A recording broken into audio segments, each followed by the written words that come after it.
Life update guys, mini-makeupan ako ni Nika. And ayun yung brining oh. Mini-makeupan ni Brian, si Neneng G, ang Pilit lang to, sweet. te. Pilit lang. Bakit? Paano pilit? Dabag to sa loob ko, guys. Ayun, ang ganda ng makeup artist ko.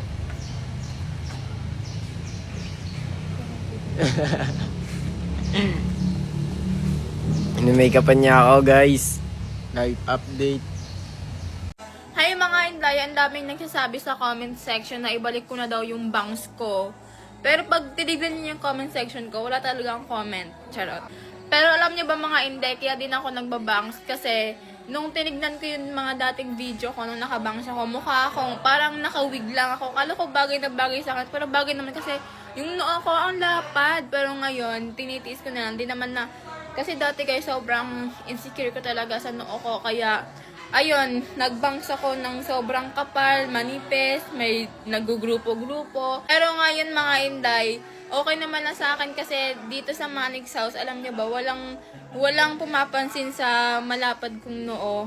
Siguro ako lang talaga, iniisip ko lang yun. Kaya ayun, nagkaroon ako ng confidence, kaya ayan, di ba? Tinatanong niyo ako ngayon kung bakit wala na akong bangs kasi ayun yung dahilan, guys. Di nila pinapansin yung mga insecurities ko sa mukha, sa katawan, o sa kahit anuman. Kaya, ayun lang mga Inday.